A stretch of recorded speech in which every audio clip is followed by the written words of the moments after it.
Friends, it's Joan at 10 Pentacles Tarot, and today I'm going to review for you the Akashic Tarot by Sharon Ann Klingler and Sandra Ann Taylor.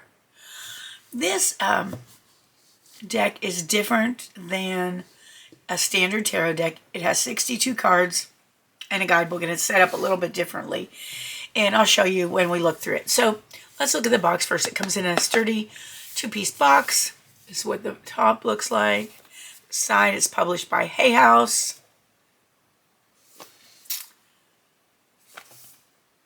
And the back, it's $21.99 in the US. It says publisher's price varies in other countries. And it says, find the answers you seek, attract your greatest love, uncover mystical histories and unknown futures. The Akashic Tarot is an astoundingly accurate tool for predicting the future, unveiling hidden insights, and unleashing new powers. This unique 62-card deck can transport you to the Great Hall of Records to help you discover the unknown. It can also reveal ancient and new talents, unexpected victories, imminent rendezvous, unmet allies, and the steps to untold prosperity. All right, so all that sounds really great. The cover design is by Nick Welch. The cover art by Sherry Polk. All right, so let's take a look at the guidebook. That's what the inside of the box looks like. The guidebook is a soft cover, and look, it's a really thick little book. And this is what the back looks like. It has a picture of Sharon Ann Klingler and Sandra Ann Taylor. And both of those are both of these ladies are teachers of the certified tarot reader course or certified card reader course, because I think it includes tarot and oracle cards by Hay House. All right, so let's take a look at the book. So here we go. Title page. This is published in 2017. And here's a list of books by Sharon Ann Klingler and books by Sandra Ann Taylor. And there are some guided visualizations and CD programs and kits. We have the table of contents. And there's quite a lot of information packed in this little book. Okay, so introduction to the Akashic world. Now, some people pronounce it AKASHIC, some people pronounce it AKASHIC. I'm going to pronounce it AKASHIC because that is what the pronunciation guide said on my phone. All right, so it says the Akashic records are fields of energy and information that contain all wisdom, along with all technical, scientific, and creative knowledge throughout time. In terms of both your individual history and all the truths of the universe, every energetic vibration of thought and experience is held in the records. The records include your past lives and all your future potential, as well as unending information about the workings of the universe, including scientific discovery, medical advancement, and all sorts of creative inspiration. And it mentions how it's included in the Bible, and they refer to it as the book of life in the Bible, or the book of records. All right, so that's very interesting. So we go on. So the Akasha is the etheric, the divine mind, the collective consciousness. Akashic records, the expansive body of all information, knowledge, inspiration, discovery, and creativity for eternity. The Akashic forces are the etheric energies and psychic powers that move through and catalyze all things, all thoughts, all actions, all through time. So this is another deck that's going to take some getting used to because it is very different from the Rider-Waite-Smith deck. And it talks about opening the records through the Akashic Tarot. There are 3 keys to opening the Akashic records through this tarot. The first, of course, is reading the descriptions of the cards in the guidebook and studying their meanings. The second key comes to hand when you turn the pictures into a little movie of sorts, imagining the action. And then, let's see, and then the third way is using your psychic connection to spirit and the records. When you create the intention to know the deeper insights of the Akasha and discover what lies beyond the bend of time, you send out an invitation. All right, every part of the energetic realms from your higher self to the spirit world and the Akashic forces receives an invitation to converge in this moment and create the guidance that will best help you or the person for whom you're reading. All right, so it talks about this card deck, the history of tarot, and how this deck is unique. The major and minor arcana. I can tell you right now, the major arcana has 22 cards, and each of the suits of the minor arcana has 10 cards. They each have 1 through 8 and a king and a queen. All right, so the suits of the minor arcana are the suit of roses, which would be closest to cups, the suit of scrolls, which would be closest to swords, the suit of keys, which would be closest to pentacles, and the suit of forces, which would be closest to wands. Then it talks about the people of the minor and majors. And we will do a 1-card reading at the end so you can see how this book is written. This is how to read the cards, standards for good information in a reading, responsibly using tarot as a tool, phrasing your questions, preparing for a reading, tapping into the Akashic forces with mini processes, and then it gives you some spreads.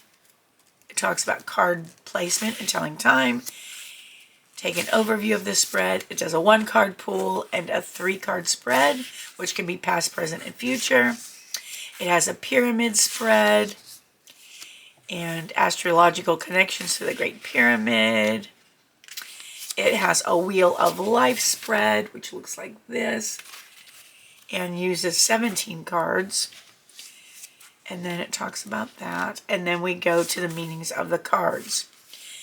Now, if you would like me to do a video on actually in-depth doing one of the spreads in here, I'll be happy to do that. Some people have asked me to do that for some other decks, and I'm going to be doing it. So if you would like to see one of the spreads in this one done, just let me know in the comments below.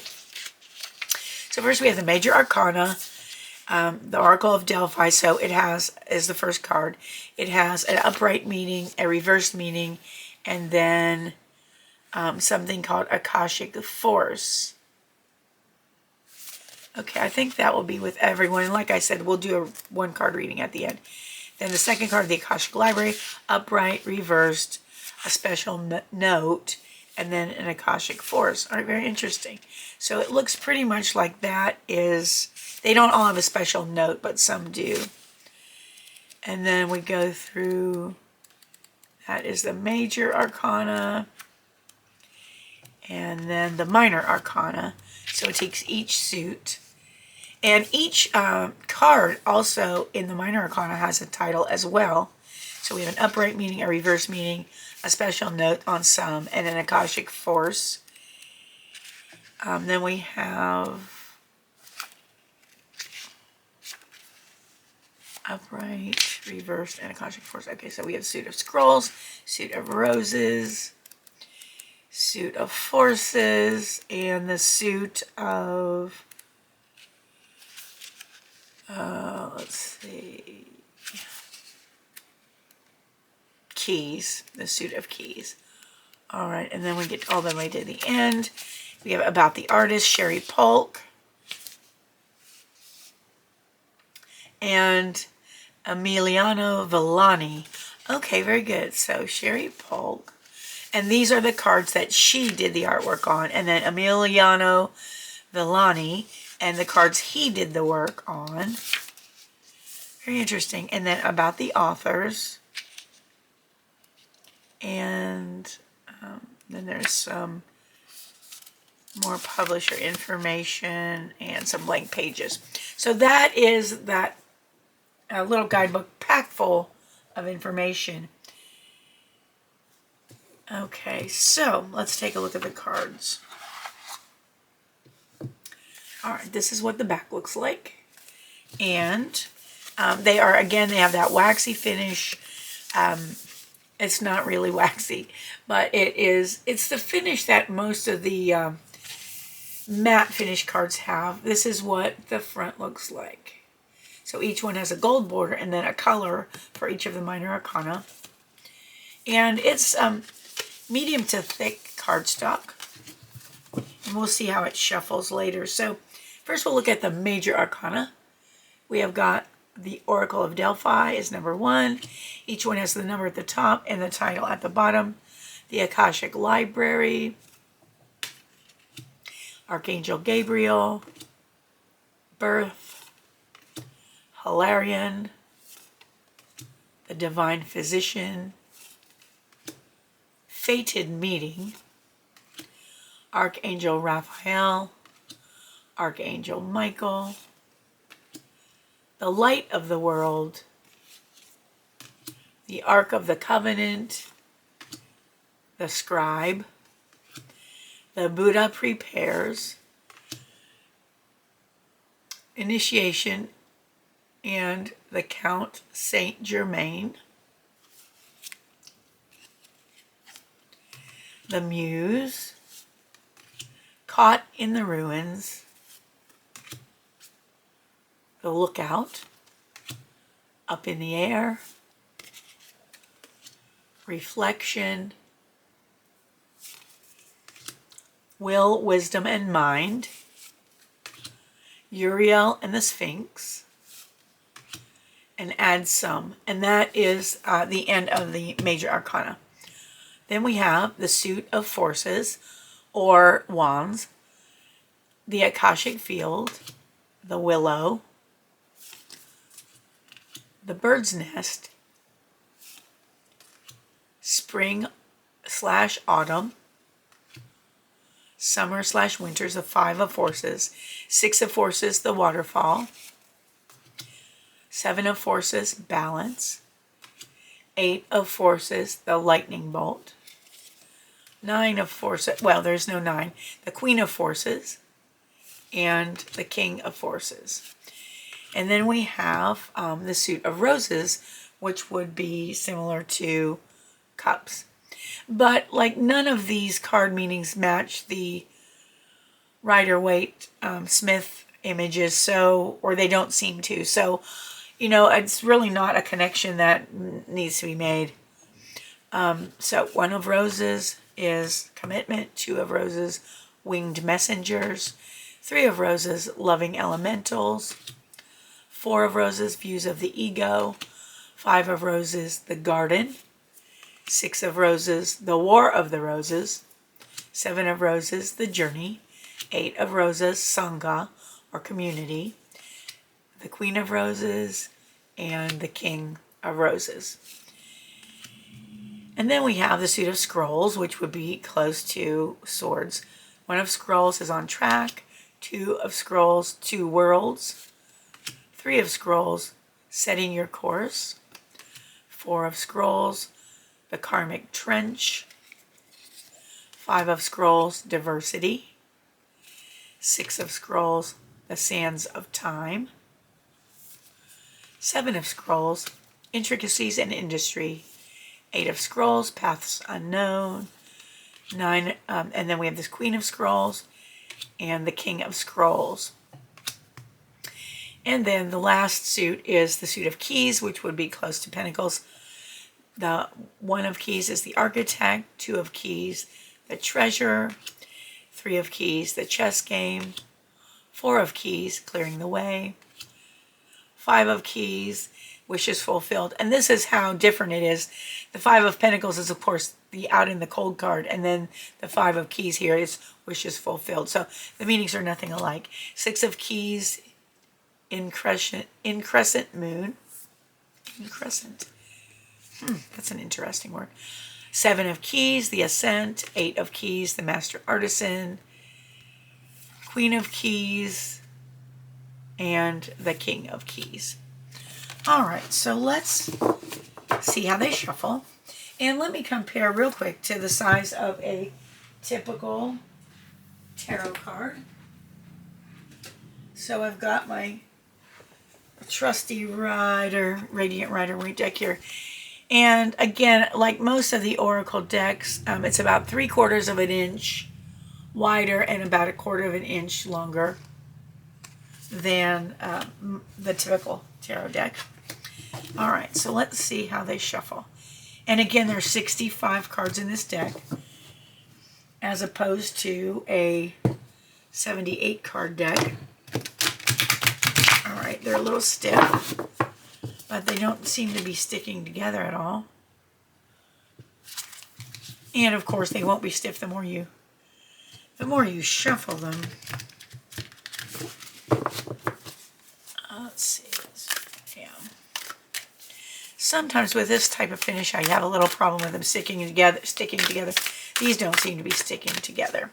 All right, so let's do a short one-card reading. Spirit, what does our viewer need to learn from these cards today? All right, there it is. The King of, we got two actually, the Queen and King of Keys. So I'm going to take the top one, which is the King of Keys. And let's go ahead and read to see. Here's a close-up of what that looks like. And let me read you what the book says so that you can see if this is going to, resonate with you. Okay, the King of Keys, upright meaning. The King of Keys rides a splendid horse toward a great castle in the distance. He is happy and at ease as he travels home. This is an entrepreneurial man with civil or commercial authority. He is confident, astute, and perhaps overly focused on his work or career. Though he can be very thoughtful and helpful to you in business or financial matters, he is often more goal-oriented than people-oriented. Keep this in mind if this man turns out to be a love interest for you or another. Whether the King of Keys represents you or another, be on the lookout for a major promotion, a heightening of income, or a furthering of career achievements. Careers in finance and estate and business are typical for the King of Keys, but management in any industry can be forthcoming. This may also be a good time for self-employment and business expansions for you or a man in your life. All right, so let's read the reverse meaning. Even though we didn't get the reversed, I just want you to see how all of this is written. So if you got the reversed of the King of Keys, it would say, with this card reversed, you may have some difficulties with a man at work. There could also be a loss of a job or distancing in a relationship for you or for a man you know. The success you seek may be eluding you right now, or you may be making a great effort without seeing it pay off. At this time, focus on understanding how your life's purpose can complement your career directives. When you have clarity on that, you will know what actions to undertake. Whether you are a man or a woman, the King of Keys reversed might indicate a man of commerce who is stepping away from work or who is not available to you. Then it says special note. Take note when the Queen and King of Keys appear in the same spread. Whoa, we might want to take note of this because they both popped out. Wow, okay. So, take note when the King and Queen of Keys appear in the same spread. If the King and Queen are facing each other, even if they're across the table, so they would have come like this because he came first, and that would be facing each other. It indicates a deeply profound relationship in love or business that is of great value. If the King and Queen have their backs to each other, there could be a break in communication or a lack of connection and shared purpose. And then the portion that says Akashic Force says, close your eyes and feel yourself step into an important position of power and wealth. Okay, so this is kind of like a meditation. You become the King of Keys, and you feel yourself straighten and lift with a new strength and authority. As you survey your world, decide which part of your life you would like to approach with a greater sense of rulership. All right, and that is how the book is written. Again, this is a deck that will take some getting used to. It can't just be plugged in for a Rider-Waite deck because it's totally different than that. It's not like it at all. But I think it would be valuable for doing readings, and it's very interesting for me. So, again, if you'd like to see me do a spread from this deck, leave a comment below. I want to thank you for joining me today. I appreciate you more than you'll ever know. I hope you have a wonderful morning, afternoon, or evening, whatever it is where you are. If you haven't subscribed, if you liked the video, please give it a thumbs up and consider subscribing to my channel if you haven't, because it's completely free to you and you'll be notified. If you hit the little bell icon, you'll be notified every time a new video is uploaded, so you won't miss anything. Again, I hope you have a wonderful morning, afternoon, evening, whatever it is where you are, and I hope to see you again soon. Thanks for watching. Bye-bye.